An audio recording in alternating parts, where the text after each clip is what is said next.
సార్వత్రిక ఎన్నికలు సమీపిస్తున్న వేళ ఆంధ్రప్రదేశ్ ముఖ్యమంత్రి వైఎస్ జగన్మోహన్ రెడ్డి దూకుడు పెంచారు. రాష్ట్ర వ్యాప్తంగా పర్యటనకు శ్రీకారం చుట్టారు.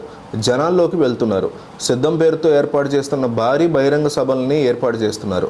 ఎన్నికల సమరానికి సన్నద్ధమవుతున్నారు. విశాఖపట్నం జిల్లా భీమిలిలో ఎన్నికల ప్రచార శంఖారావాన్ని జగన్ పూరించారు. లక్షలాది మంది పార్టీ నాయకులు, కార్యకర్తలు, అభిమానుల మధ్య ఎన్నికల రణబేరు మోగించారు. దీనికి కొనసాగింపుగా రెండో బహిరంగ సభని ఏలూరు జిల్లా దెందులూరు నిర్వహించింది వైసీపీ ప్రభుత్వం. ఈ బహిరంగ సభలో విజయవాడ లోక్సభ సభ్యుడు కేశినేని నాని పాల్గొన్నారు.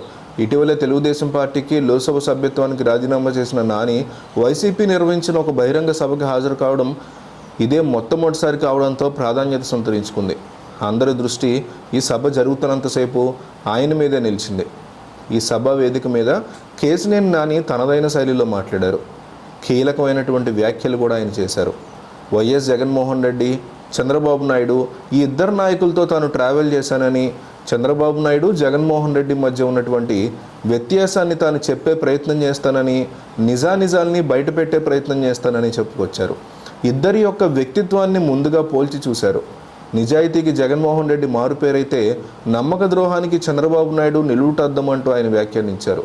జగన్మోహన్ రెడ్డి పేదల పక్షపాతిగా ఉండగా ధనికుల పక్షాన నిలిచే వ్యక్తిగా చంద్రబాబు నాయుడు ఉన్నారని ఆయన అభివర్ణించారు. జగన్ సమాజం కోసం పాటుపడుతుంటే తన పనికిరాని కొడుకు కోసం చంద్రబాబు పాటుపడుతున్నారని కేశినేని నాని ఎద్దేవా చేశారు.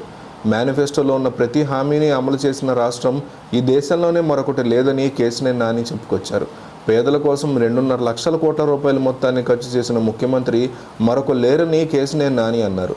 విద్య, వైద్యం, పేదల జీవన విధానాన్ని పెంపొందించడానికి నిరంతరం కృషి చేస్తున్నటువంటి వ్యక్తి జగన్మోహన్ రెడ్డి అని ఆయన అన్నారు. ఆయన్ని కాపాడుకోవాల్సినటువంటి అవసరం ప్రజల మీద ఉందని ఆయన వ్యాఖ్యానించారు.